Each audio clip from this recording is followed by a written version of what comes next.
But I think the most important thing that will happen here is when you're talking to each other. So as long as you're doing that, I will not interrupt. I know it's my turn when you're quiet. Okay, we're ready. A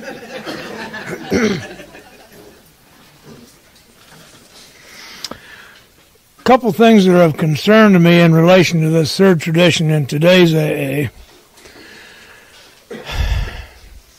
Any two or more alcoholics gathered for sobriety may call themselves an AA group, provided that as a group they have no other affiliation.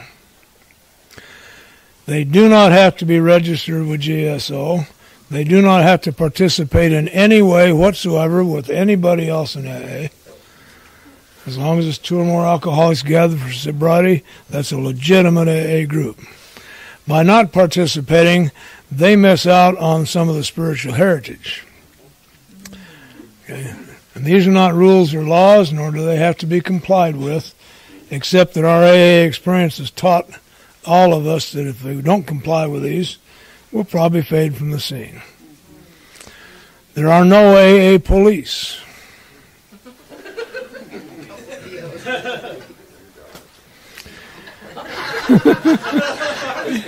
I know.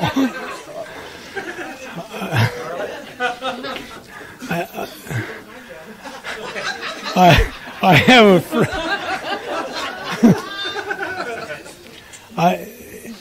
That's what this says. AA membership should never depend on money or conformity. You don't have to conform to anything. Okay? It's just that you miss out if you don't. But you may want to miss out. I see things going on in AA that I just soon miss out on. I have a friend down in Missouri who's taking the little kids' handcuffed police kit and made an AA police kit out of it with the Miranda rights. You have a right to call your sponsor. You have a, and so on. It's kind of cute.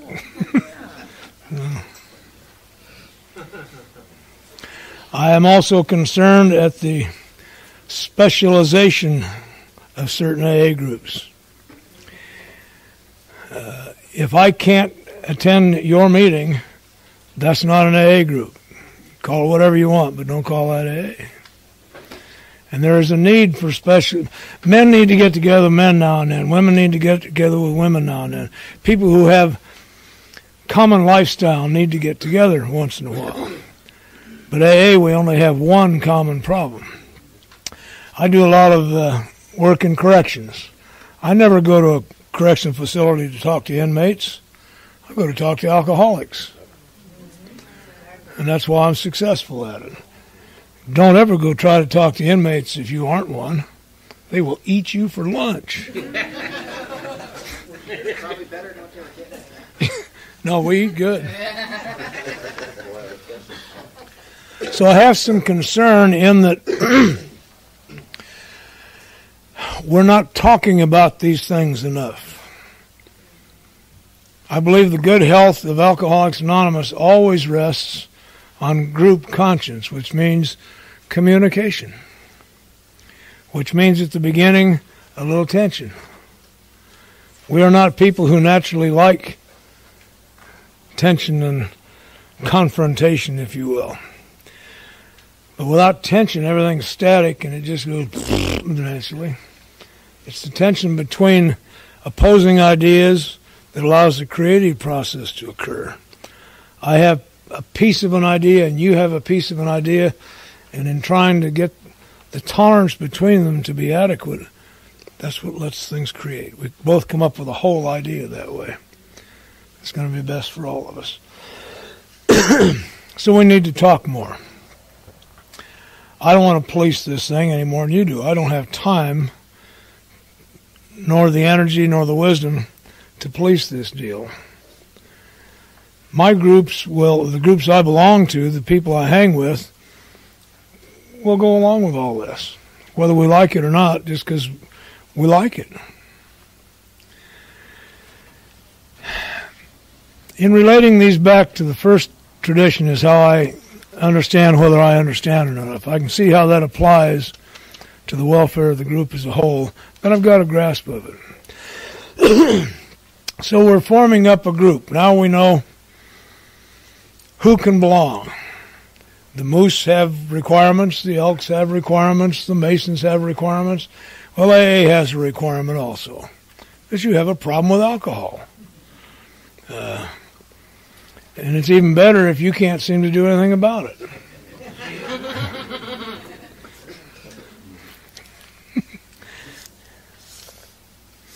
God, I was just thinking of my new guy. 15 years sober, he drank.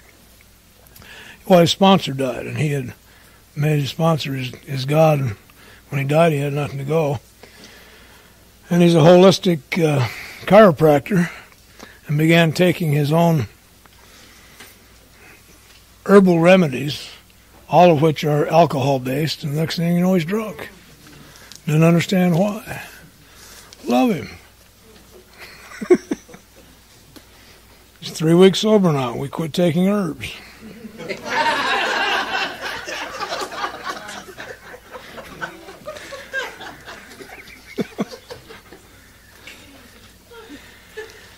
With respect to its own affairs, each AA group ought to be responsible to no other authority than its own conscience. Now, what are the affairs of your group?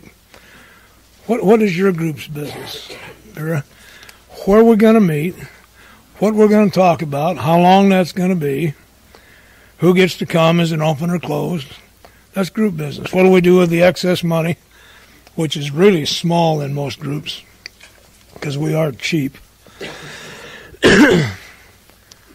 Group business, with our own affairs. My group's format is Step Tradition Concept, GSR, Step Tradition Concept, GSR.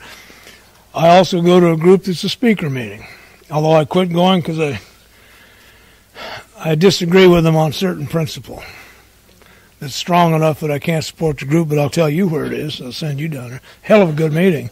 I just don't like the group practice. Their format is only one topic. It's a call-up meeting. What you were like, what happened, and what you're like now. That's the only topic you can talk about. You have 5 to 7 minutes, and at 5 minutes, the chairperson goes like this to tell you have 2 minutes to go, and at 7, he gets up and thanks you. And if you're not through, that's just too bad. That's their group conscience. It's a really good meeting because people have learned how to really carry a solid message in 7 minutes. Okay. Try that one sometime. I can give you 6 hours. Don't ask me to do 10 minutes. That puts the pressure on.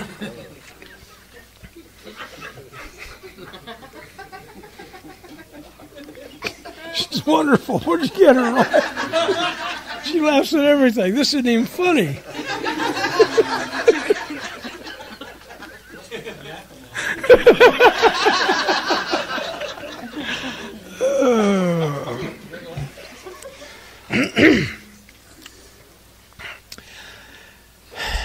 Let's talk about conscience for a minute. It has to do with how I relate with others. One of the things that drove me totally insane was that I was committing unconscionable acts with a very lively conscience at work, which caused continuing guilt and shame that I couldn't deal with, so I drank and commit some more of those unconscionable acts, meaning I had no regard for your welfare while I was busy at it. So a conscience has to do with relating to one another. How are we going to do that? Okay. Well, the first tradition says the welfare of the whole is going to come first. I got to tell you a funny story. When we took the Russians around this country, in May of '98, a group of Russians came here to see how we dealt with alcoholism, and we split them into 3 teams. It was done under the auspices of a governmental group that was formed, and Dan Anderson from Hazleton put together the team because Dan's the best at what he does. Set up the scheduling, got the team. He told them, if you don't have some AA people on this trip, we're all wasting our time, because he's the best friend AA has outside the fellowship. So 3 of us, simply because we were on the international committee, were to be the AA hosts for these 3 teams. One went up the East Coast, one up the middle of the country, and one up from Disneyland up. And they took them to Disneyland. Not a bad place to take an alcoholic. They fit.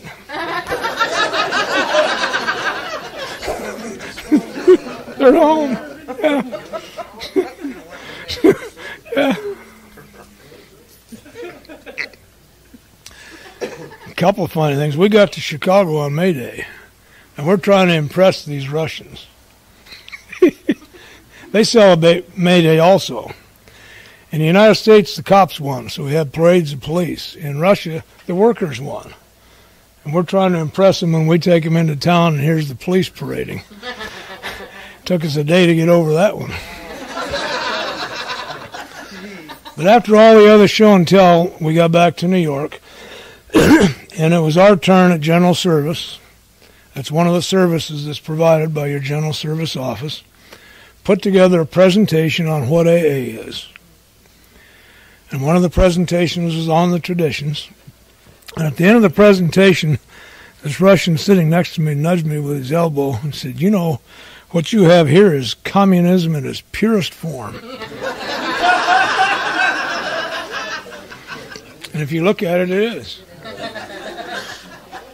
You want to remember, the Russians were not communists. They were socialist republics on the way to communism. But anyway, I thought that was funny. We got that. This Russian tank commander and I had difficulty at the beginning. Part of our process is to find common ground. It's the identification. Got to find some common ground. Language wasn't it. We had to have an interpreter. Anyway, in Chicago, one of the van drivers was an old jazz musician, and I come from a family of jazz musicians. My brother was riding with Stan Kenton when he was 19. And he and I got tired of even pretending that I was part of the team with the Russians. Anytime anybody asked a question about AA, somebody else answered it. I was just a luggage carrier. And so he and I started just rapping and having some fun with each other. And the tank commander and I, he kind of joined in. It turns out he liked the music too. Before we were through, he and I had begun talking about family, because there's a common tie. But we made our breakthrough in our previous occupations. During World War II, he drove a tank that smuggled food and arms into Leningrad through the German blockade. Well, I was a smuggler too in 1966. Our products were different, but our jobs were the same.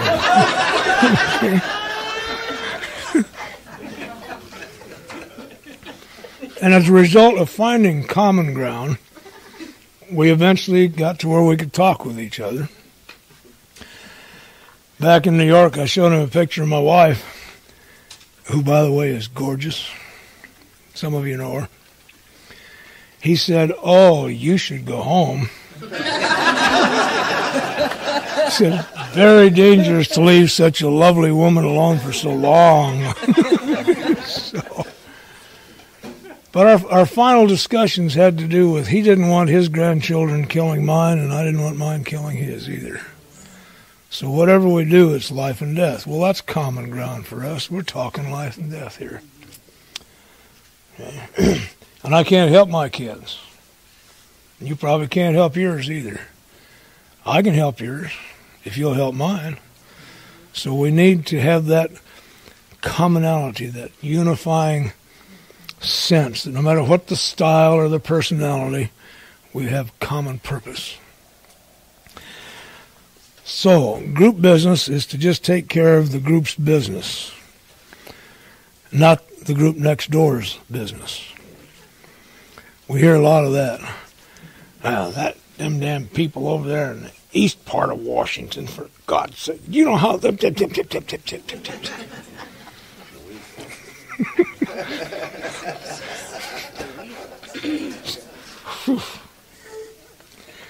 When his plans concerns the welfare of neighboring groups also, those groups ought to be consulted. If your group is going to do a radio show using AA's name, I think you ought to let us know you're going to do that so we can discuss that. Because whatever you do is going to, whether you like it or not, represent Alcoholics Anonymous. And that includes my group. So if you're going to do something like that, at least let's talk about it before it gets done. And, of course, at general service, there's radio and TV spots all the time. But by group conscience, by discussion, they don't show in your area unless your delegate has said it's okay to show them here. General service produces them. Your delegate has the final say-so. Needs to come to you to be able to decide whether you all want that or not. And some of them are really very good. They don't promote AA, they just notify people that we're not a secret society.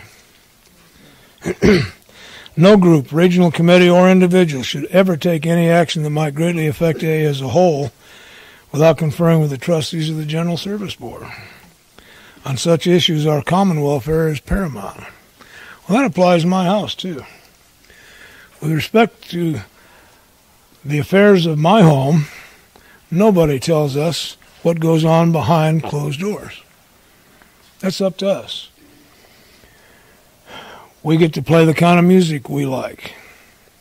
We dress the way we like, or not. Finally got all the kids out of the house, I can run around my underwear now. Sometimes.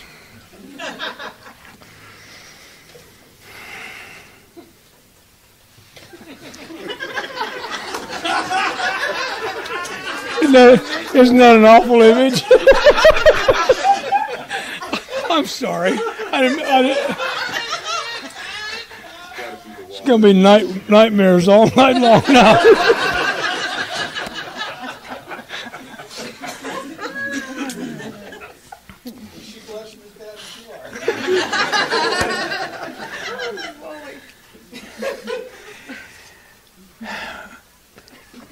If we're going to get animals, because in my house we like animals, we need to consider what kind of animals we're going to get.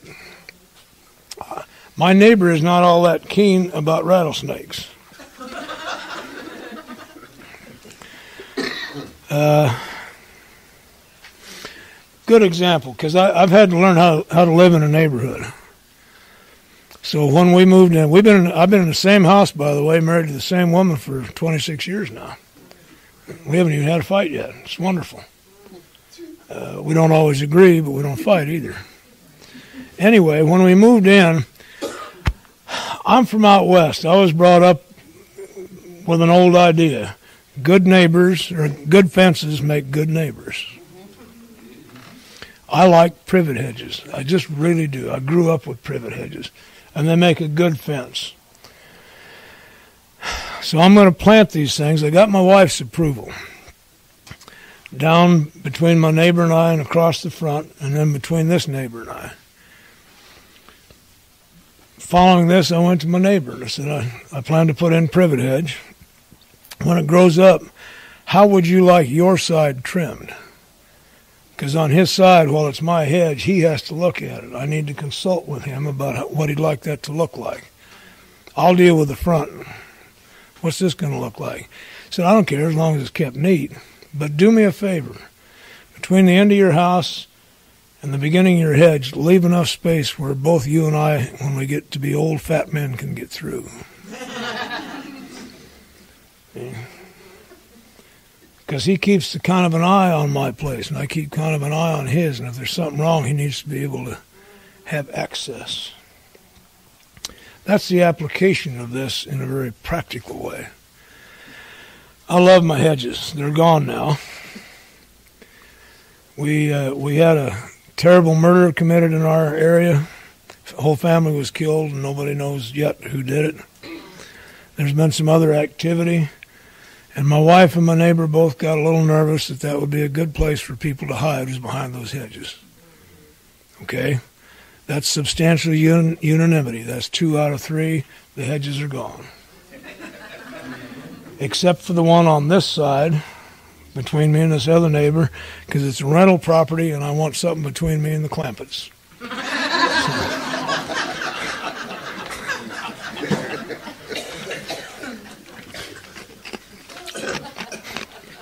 But I trim both sides. It's my hedge. Neither myself, my wife, nor any of the children, as we live by this, make any major decisions without consulting the rest of the family. Kids don't go do something that will reflect on the family without checking first and seeing if it's okay. When we need a car, we make the decision, the adults do. We consult with the kids over what kind, because we tend to get vans, minivans. When you got a bunch of kids and grandkids, it's better to have a minivan than to have a sports car. Kelly would love to have a Ferrari.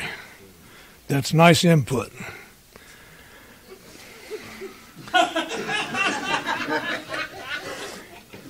It was agreed on at the very beginning of the marriage. The adults each have 2 votes, and the kids each have 1 vote. That way we always have a substantial unanimity. Okay? It takes all 3 of them to outvote me.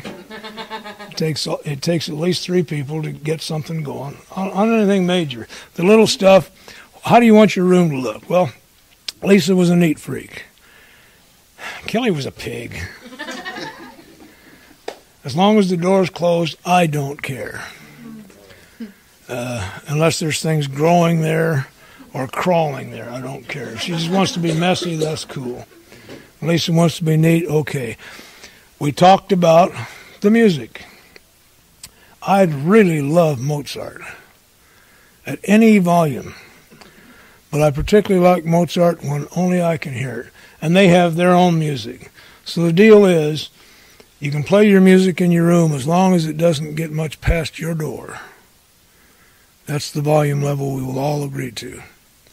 If it doesn't get past your door. If you got to have it louder than that, use earphones.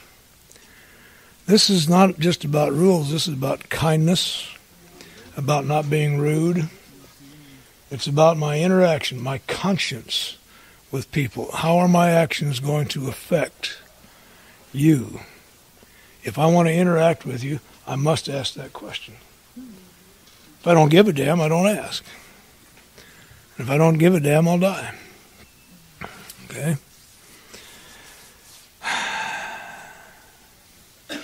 Your group got any great ideas they want to just do to change AA? Please let the board know. Just check with them in case somebody else has already done that and it destroyed half a state. Because that has happened, you know.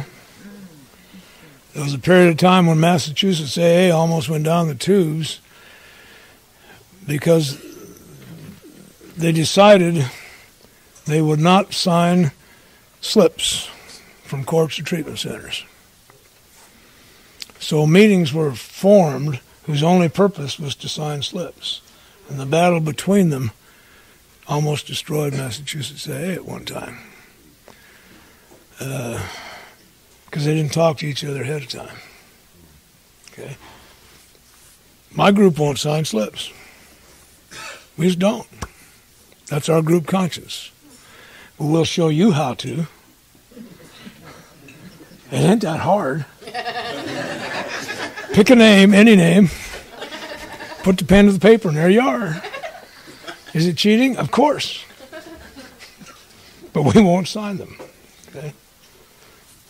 Do you have a stamp? I used to sign them at the beginning of the meeting. At the other group. Give them back to you now. If you want to stay, you can. If you want to go, you go. But the point is, there was no communication. There was no discussion. And somebody got mad, and somebody else got mad, and it just about tore them apart. Finally got it settled. Each Alcoholics Anonymous group ought to be a spiritual entity having one primary purpose, that of carrying its message to the alcoholic who still suffers. That's an easy one. What is our message? You're looking at it. a hopeless, helpless alcoholic. I'm fully clothed and in my right mind tonight. That's my message to people who are suffering.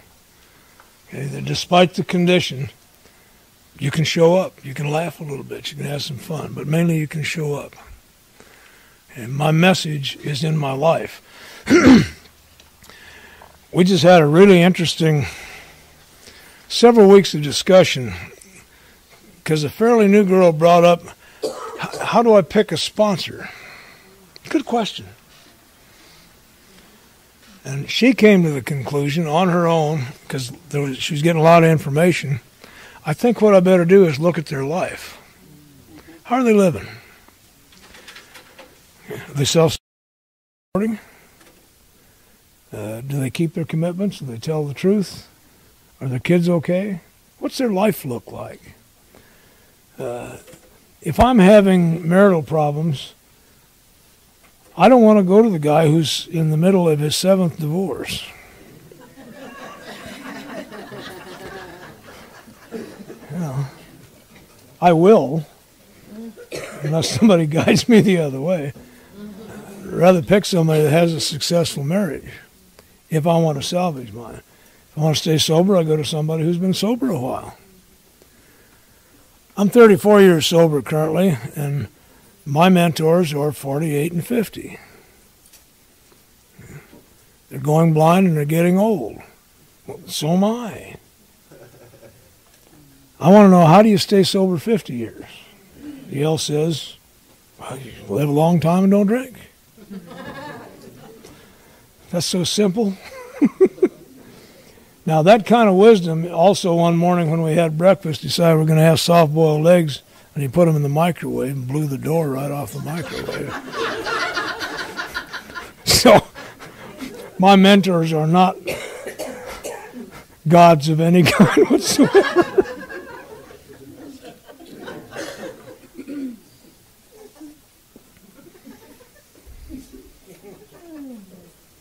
Do those relate back to the first one? Can you see how that promotes unity? Within the group first, then my group and your group and the next guy's group, and then a whole area. And that's why we begin to have these assemblies, so we can get together for common purpose. The problems of money, property, and authority may divert us from our primary purpose. No kidding. Both in the group and at home. Anytime we get more than $10, we got to figure out what to do with it. So my group just stays broke. It's a whole lot easier. We have our money budgeted. The first amount of money goes to our GSR. The first $100 goes to the GSR to pay expenses for the assembly. Then we budget $10 a quarter to GSO, $10 a quarter to our central office, $10 a quarter to our district. Although we cut the district off for a while because they were sending excess money to GSO. We give it to them to do district work with, not to give away. And that changed. Okay. We don't have any problem with money because we make sure we don't have a whole lot. Prestige, there's no prestige at 6 o'clock in the morning in a hospital. You know, big deal. I mean, it sounds like a big deal getting up. It isn't. There's certainly no prestige there. In fact, we're so cheap. We used to go across the street and have breakfast at $7. We found out for $2 we can get about the same thing in the cafeteria. So we go to the cafeteria now. And we're 12-stepping a guy in the cafeteria. Street guy. Obviously a street guy. Roy? How would a pink can be involved in what you're saying right now? How would the pink can be involved? The pink can, do y'all know what the pink can is? No. Okay. It's a separate little can with a cute little pink wrapper on it. Its whole purpose is to have money to buy literature for corrections. It has no other purpose. It's for corrections and for literature. The idea is that this can is not passed, at least where we come from. It just sits there. And people are told that's what it's for, and you put anything you want to put in there, just whatever. And every now and then that is sent to our area corrections chair, who is in touch with the facilities and knows the needs and supplies them with primarily big books and other literature that they may request. Is that announced at the meeting? It's announced, but the can isn't passed. An interesting thing, when we first started that in Colorado, the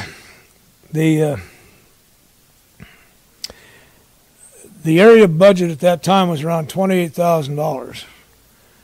The first year we had the pink can out, it raised $14,000, a good half of that.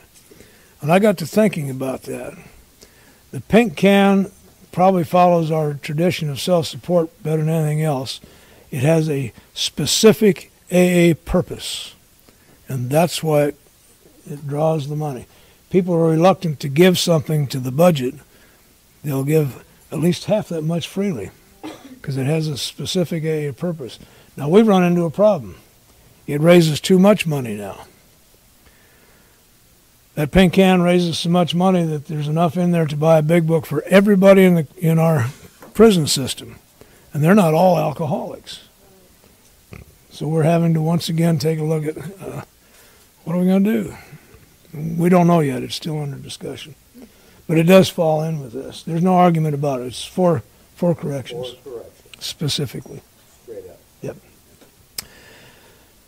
One area tried it was for treatment, and it didn't work. The whole idea is that the people in a correction facility have neither the money nor the availability to get the literature. In treatment, they do. They charge them some pretty healthy amounts of money, so it didn't work. AA people are not stupid. Yeah. Just dumb.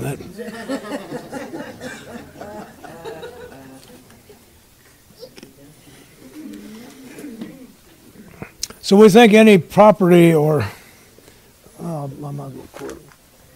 any considerable property of genuine use today should be separately incorporated and so set apart that if the groups need to just abandon it, they can. So clubs and activities of that nature should be separated. 1311 York Incorporated is a place at 1311 York Street in Denver. It's a separate corporation. It's a clubhouse. They have a kitchen and a sitting area, and they have some video poker games and stuff and things. But AA groups meet there. They pay rent, and they meet there. And it's structured so if they don't like what's going on, they can leave. If you want to be a club member, you have to pay $10 a month dues. That gets you into the kitchen and the sitting area and the poker machines.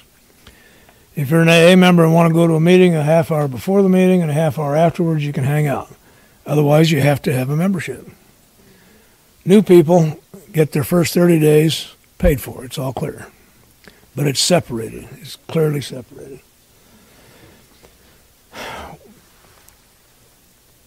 We found early on, Bill found out, you can't mix it all. You know, Bill is a great promoter, and Dr. Bob, the great joy is that if Bill had been in charge, we'd be dead by now. And if Dr. Bob had been in charge, we'd all had to go to Akron in order to get the message. It took both of them to come up with a balance. And Bill wanted a string of hospitals across the country. He had failed utterly in raising money. And think about that. You want to think about how God works. They got an audience with John D. Rockefeller, a very philanthropic man, gave away more money than I'll ever make. He decided, I'll not give this thing money, it'll spoil him. Gave him $5,000 to pay off Dr. Bob's mortgage and a small drawing account that was managed by a church because we couldn't even be trusted to manage the account. Riverside Church doled the money out to him. So Bill had access to all of Rockefeller's friends, and some of them believed that they should help raise money. And they went to all of John D.'s friends with the doors being flung open and couldn't raise a dime. And these are good con men. These are the best of the best. You know, here's a drunken stockbroker who can still sell stock when he's in DTs, for God's sake, and he can't raise a dime. So we learned from that. But he wanted a whole string of hospitals across the country. And you remember Rule 62, the place they built one. A on the ground floor, lawyers on the second, detox on the third, clothing on the fourth. I mean, this was a going concern. And damn near destroyed us. Rule 62 is don't take yourself so seriously. They had 61 rules, and they were getting in the way, and that came out of that. Rule 62 is don't take yourself too seriously. There were numbers of them. I suggest you read AA Comes of Age. More better read Dr. Bob and the Good Old Timers. Our history is just filled with these little incidents that brought us to these. This is AA experience. What do we need money for? That's the question that my group asks. What do we need money for, and how much do we need? Our needs are very simple in my group. We need to buy our agreement with a hospital, one case of big books every 6 months. That's our rent. And we will supply them with any literature that they may wish, and we've given them a literature list. That's free. That's above and beyond. We'll talk to their people in detox. That's part of the deal. We get the fresh drunks. We're going to get to do the in-service. So what do we need money for? We need enough for a case of books. And I got to tell you the truth. We sandbagged them on the last one. When the 4th edition came out, I don't know if you know it or not, but you could buy 3rd editions at $1 a piece. So we bought 6 cases. Because first of all, we didn't want to use the 4th edition until they took that stupid statement out about electronic meetings, which is gone now, by the way. It's gone, yeah. So they got their case of big books, and we just gave the rest of them away. I still have half a case left if you need a big book. So under normal prices, what is that, about $3.75 a book by the case, $3 a book by the case, roughly, if you buy it through your group. Your group can buy directly at the deepest discount we have. If you buy 4th editions, they're $5 a piece, 20 in a case. So that's $100. So we may need $100. We need $100 for our GSR's expenses. We know from experience that $100 will cover them. The way we do our assemblies, they're spread around the state, and that will cover them because we all work together. 2 or 3 of them will ride together, they'll room together. This is not a vacation. So there's 200 we need every 6 months, 300 every 6 months. Now we know we don't have anything else. We buy the coffee at the cafeteria. So that's all we need money for. Now we know how much is going to be too much. We keep a prudent reserve. I think it's $10 right now, as of our last. We don't want to get too rich. At 15, we start arguing about what are we going to do with this. You know?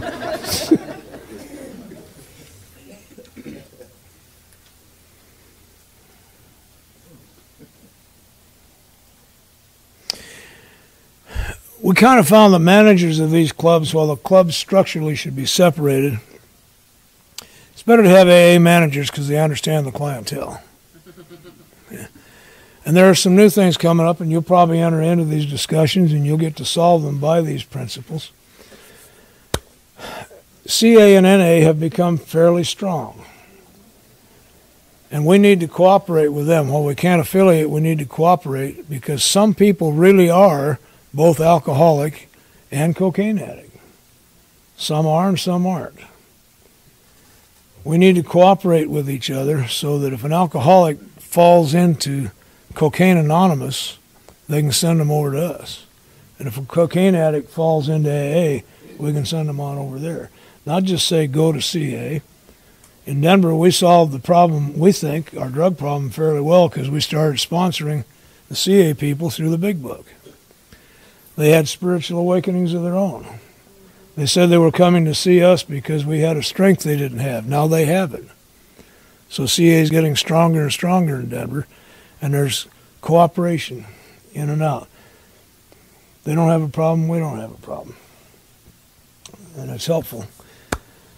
But a lot of clubs now are beginning to hold, in addition to AA meetings, Al-Anon meetings, CA meetings, NA meetings, OA meetings, and there's problems developing. And I'm not sure how to solve them except through principle. But you're going to be faced with that. It's coming up the coast if it isn't already here. I know in Los Angeles they even have a couple conventions that are structurally put on by a combination of all three organizations, and they're failing. There's a principle here. We only do one thing well. We'll cooperate with our friends. But we need to be careful. And I don't want to lose an alcoholic who may also have a cocaine problem. But I can only deal with the alcohol problem. I've never had cocaine. It just doesn't matter. I do know about alcoholism. Anyway, we like to have AA managers for these clubs because they know the clientele. And they can also be pushed around by the AA groups if need be. Okay. Oh, yeah, we have no problem telling him if we move, you're out of business, bud. So two things a little different here. I don't want to get too far off into that. I'm trying to lead us to the concepts. We're going to spend most of tomorrow with the concepts. This foundation I find is necessary. The AA groups themselves ought to be fully supported by the voluntary contributions of their own members. That's really important, the voluntary contributions of their own members. Here's a concern I have. I was sitting in a meeting watching a new guy, this 10 years ago. And he's fiddling around, and I can hear the change in his pocket, and I figure, that's probably all he's got. Let me get in his shoes for a minute. What's going to go on here? Because I know this group. Right in the middle of somebody's talk, the last guy who's talking, they're going to pass the basket, which is rude to start with. Okay, let them finish. But this basket's going to go around with no explanation whatever about what it's for. And I'm going to see everybody putting a buck in the basket. And I got 57 cents. And I still have to eat tonight. And somebody told me that I'm supposed to make 90 meetings in 90 days, but there's no dues or fees. It's for free. It doesn't take a rocket scientist to know that if this is what's going on, it's going to cost me $90 in the next 90 days to belong to this thing. Okay. And all it would take would be an explanation as to what the money's for. And in some of the groups I attend, we tell the new people, don't put anything in the basket yet. You're not a member yet. So they don't lose face over not having enough money. You're just not a member yet. Give it a little time. And when you decide you want to be a member of the group, then you can put something in.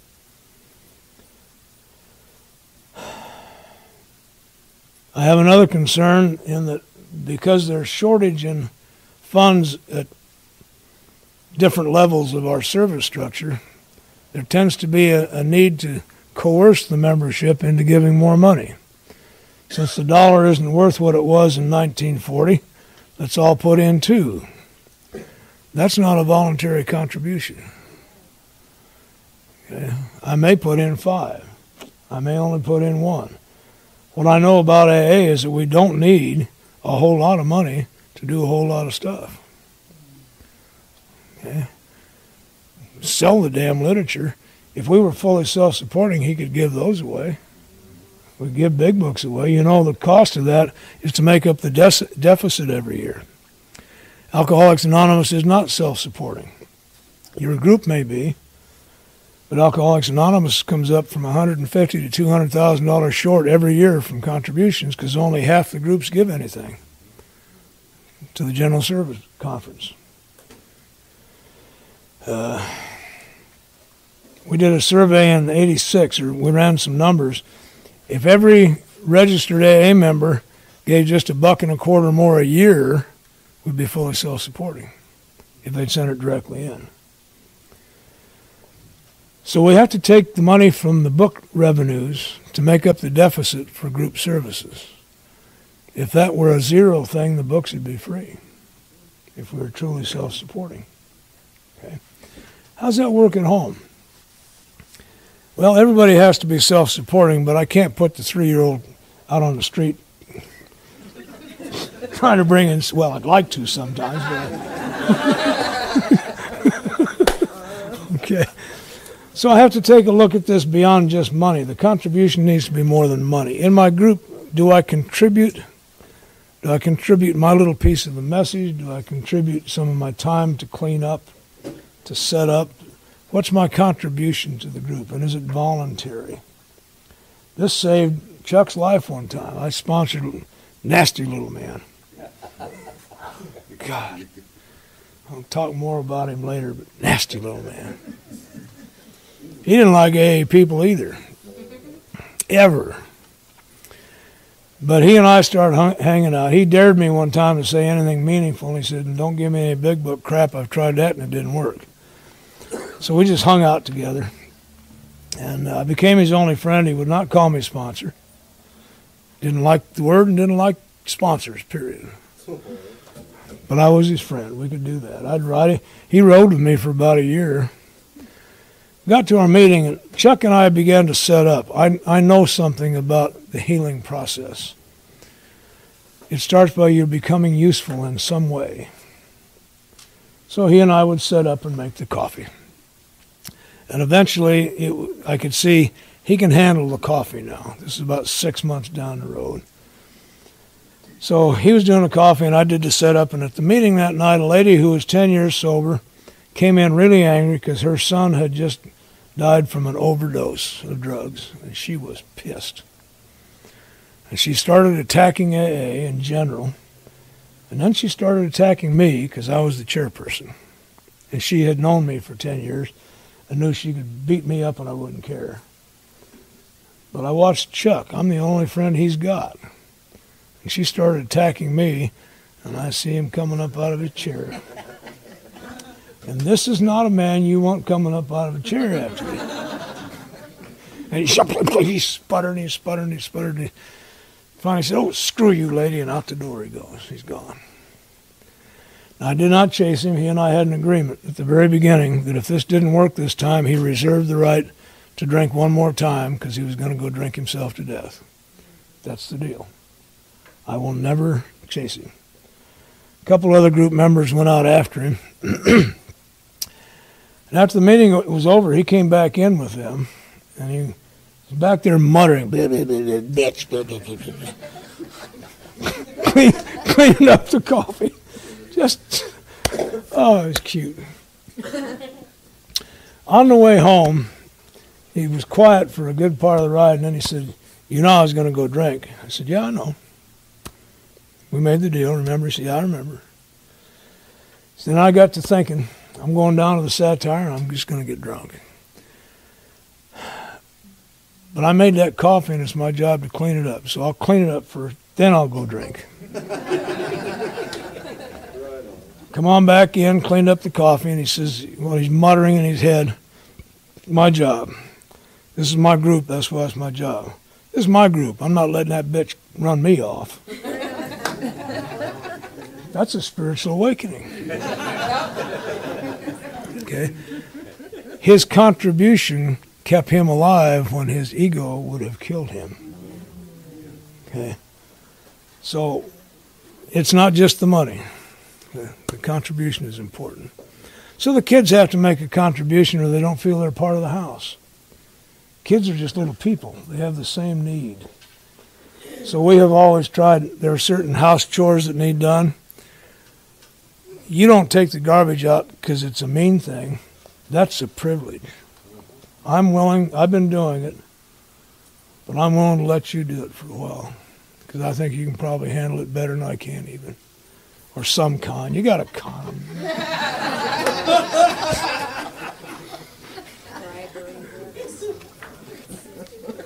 Hey, how long? You better be able to do that good to get somebody even into the second step, for goodness sake. here's the contribution you can make. It means on my part, once you've made a contribution, I do need to recognize you for it. Not to pump your ego up, but just to recognize, good job. Good job. We all need that. I don't ever think any of us ever outgrow the need for that. The dollar that my groups, or the $10 that my group sends to GSO, makes us as much a part as the group that sends 10,000. It's just a carrier of our message to GSO. We're part of this deal. Do you know that the groups that don't send anything get exactly the same services as the groups that do? Because of this principle. Okay. Part of my contribution is to speak sometimes. Sometimes my contribution is to be quiet so you can. Everybody needs to be heard. So I run this one back through. Sure enough, it tracks all the way back through. The group conscience, the group participation, the self-support. You do what you can. And what you can is good enough in this outfit. Just keep doing it. And you'll rise to it. I want to be like her. I want to be like him. Oh, okay, well, here's what they did to get there. And I don't want to overtalk that one. Make your contribution. Chuck made a great contribution along the way. People all over the country wonder about Chuck. I'll tell you a little bit about him. His contribution to me is that he softened me. I was at a time in my life where I was a big book fanatic, a step Nazi, a tradition Nazi, and a concept Nazi. You didn't do it just exactly this way. You just weren't doing it right, by God. You ever been there? Yeah. It's automatic. Chuck couldn't do any of that. Walked into my life because he was the psychopath nobody else could deal with, so they sent him to me. He's about this tall, little guy. When he walked in the room, people backed up. He didn't even have to say anything. He just put out that kind of energy. Dared me to work with him. No big book stuff. For a year, we could do nothing. I'd have him come by the house every day. I had my own business, and I'd just put him in the van, and we'd go do what needed. Chuck would spew hate, and I'd just let him talk. Yeah, what are you going to do? We came by my house one day, and my wife had made chocolate chip cookies. That was her contribution for the day. And she gave us each one. You got to understand cookie makers. They test you first, see if you're worthy.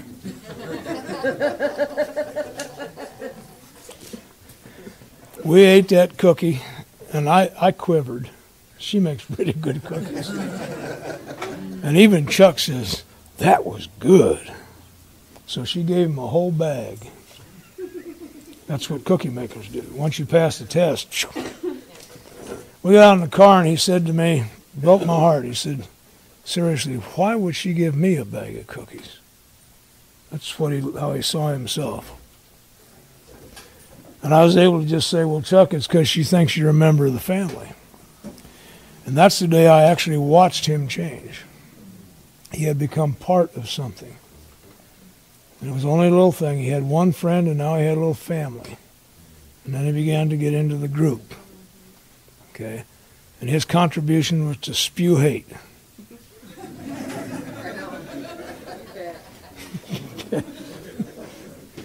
People worried about him for a long time. Could not grasp with the God thing.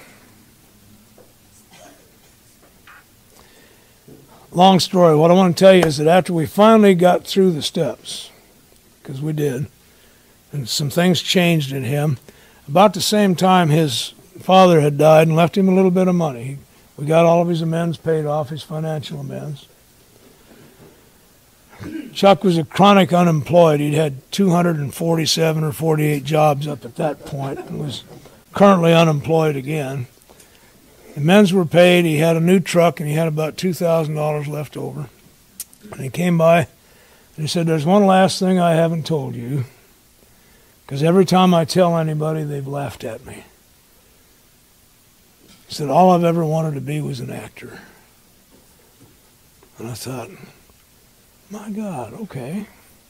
I said, look, you got no job, you got a new truck, you got a couple grand, and you've also never played, and you said you wanted to go to Disneyland. Why don't you drive out to Disneyland and spend a couple weeks? And while you're there, I'll call some actors I know. And we'll let them tell you what the price you're going to have to pay is, because there's a price for everything, and see if you really want to do that. So I hooked him up with one of the guys on Murphy Brown. And they're out at the studio on a little tour, and they run into the producer of the show. I understand he's only been there a week. And my friend introduced him to the producer and said, Chuck would like to be an actor. The producer says, oh, we can use him right now as an extra. Just have him show up tomorrow morning. So he's on the Murphy Brown show 1 week after he hits Los Angeles. Called me and said, what's going on here?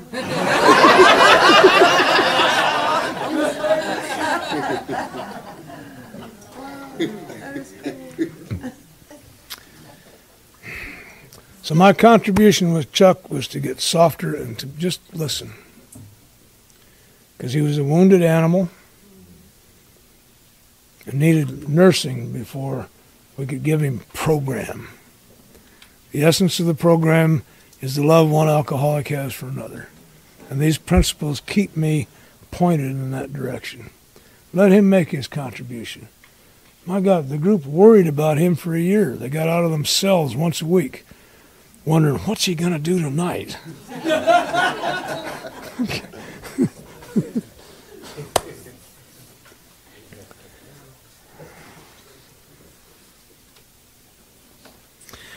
We also worry about a group accumulating too much money, because then there's the feudal disputes over what are we going to do with it. Our principle is sufficient operating funds plus a prudent reserve. That's one of the concepts, and that's part of what we want to do. Keep enough so that if something should happen, how long does your group need to be in business? How much rent money are you going to have if nothing comes in for X amount of time? If nothing comes in for more than 3 months, in my view, the group's dead and might as well just die. But for 3 months, if something should happen, we can pay our rent, we can meet our expenses and continue to meet. Okay. If it gets so bad we can't pay the rent, come to my house. I'll come to your house. We'll trade the meeting around. We can do things with it. We needn't worry about money.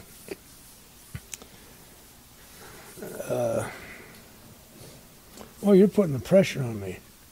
You just keep looking at me. No, everybody. Except you. You laugh all the time.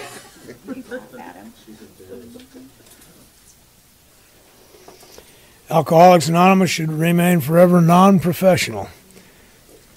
We define professionalism as the occupation of counseling alcoholics for fee or for hire. In the big book, it also mentions that our effectiveness would not be improved if I get into professionalism. Anyway, I had to face this one. In 1992, one of my heroes and spiritual guides asked me if I would come to North Carolina and go to work for the Department of Corrections, establishing alcohol and drug treatment behind the walls of 15 penitentiary units. That's professional. Am I losing it? A little, okay. Better?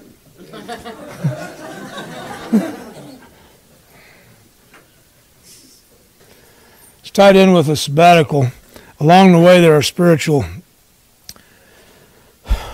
things happen. And at the time he asked me, I was in my second month of interferon treatment for hepatitis C, and I didn't feel good.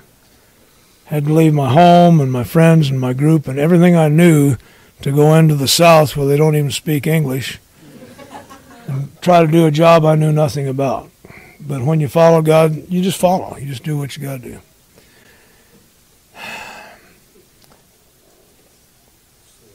Huh?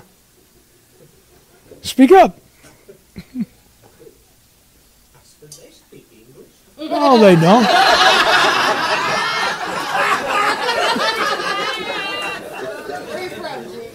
They speak Southern. It's close to English, but it's Southern.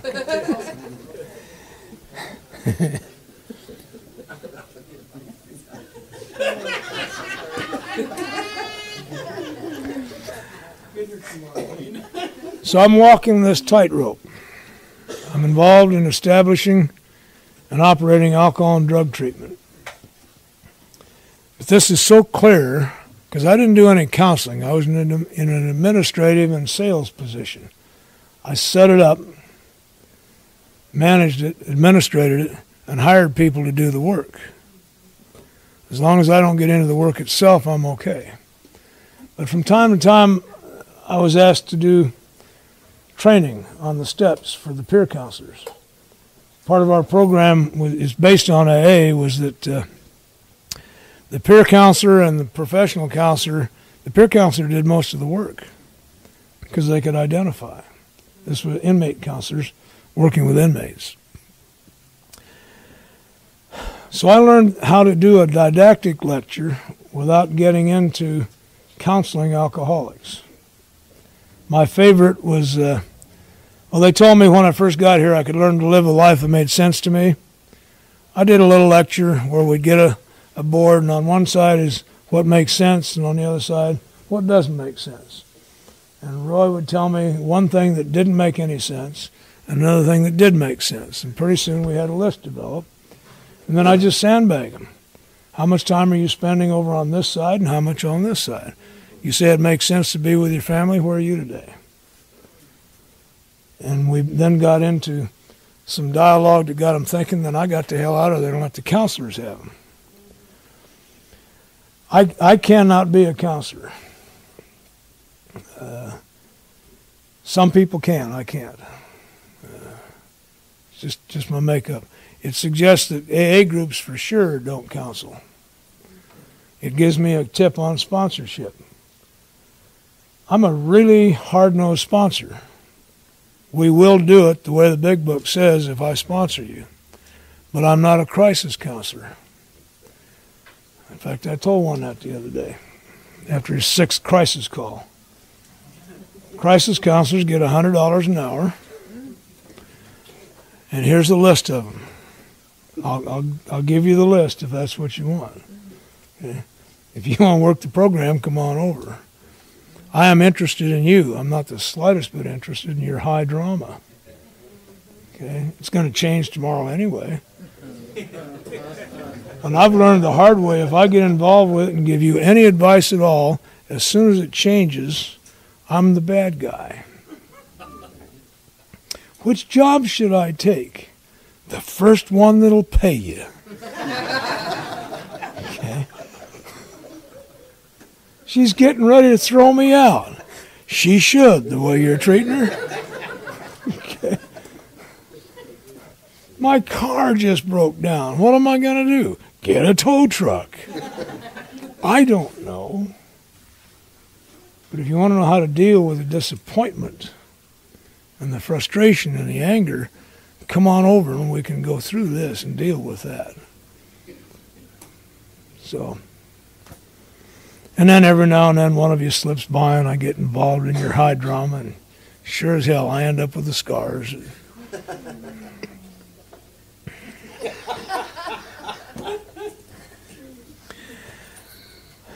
Do you feel the beginnings of a surge, a kind of a passion coming out of this? Because it's going to lead you to where you have to do more than just go to meetings. And that's where the rest of the traditions and all of our concepts will take you. I've got to do more than just show up at meetings. And I need principles to guide me there, too.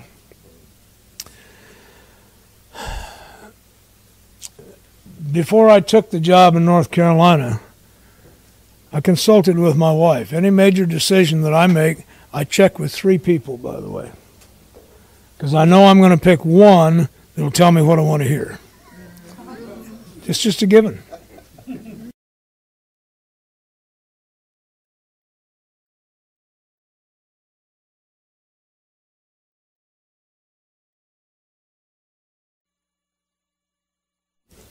I'm going to check with my wife because any major decision I make will have a profound effect on her life. Okay? And then I check with one of numerous spiritual advisors that I keep at hand. And I pray about which one of them it's going to be, because the spiritual advisors I keep at hand have a tendency never to give me answers. They give me the question that I would not have thought of. And once I get the right question, the answer is clear. So, North Carolina, I consulted her, and she said, well, you know, you can't not go. So that answers that. I talked to Yale about it. He's only, 48 or 49 years sober now. He just laughed. He says, why are you even asking me?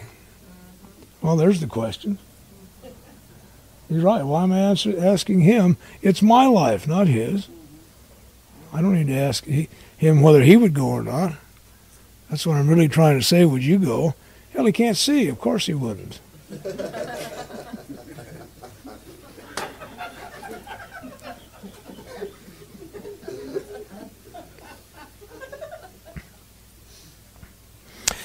So we about run this night to death. You getting close to running out of tape? Oh no, I got lots. Oh, I'm getting close to running out of steam.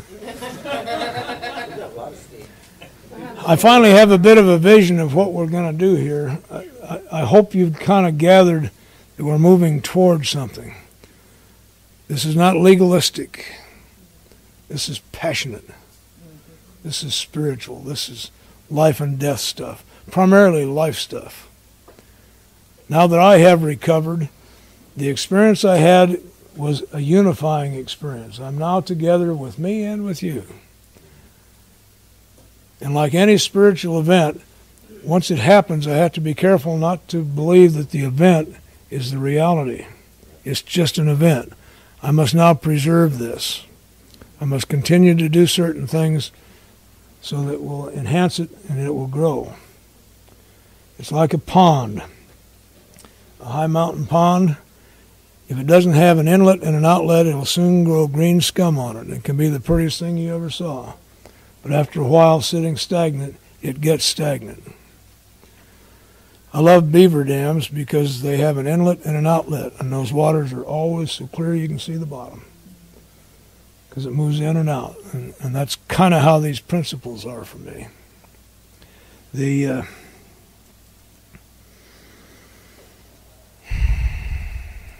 My friends in Texas used to say this is for fun and for free. Can I do that at home? Can I do that on my job? I don't know why not. Got some stories to tell about that I learned here.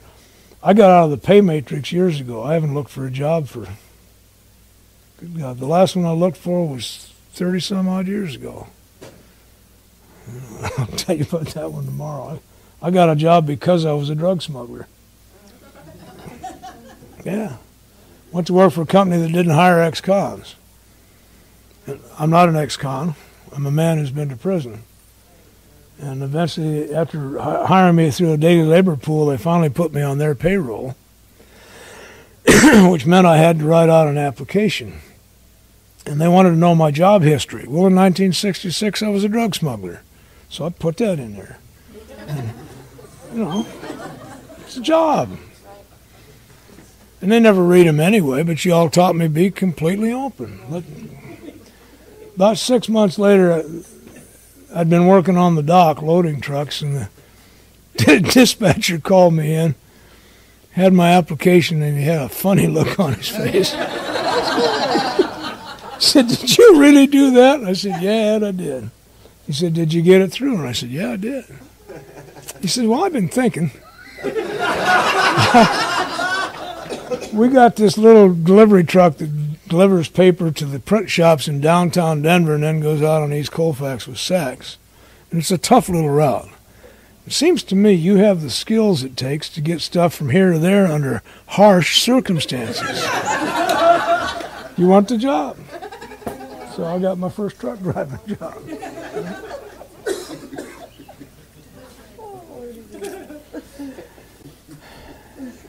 Anyway, thank you for this evening. I hope we get some more real stuff done tomorrow.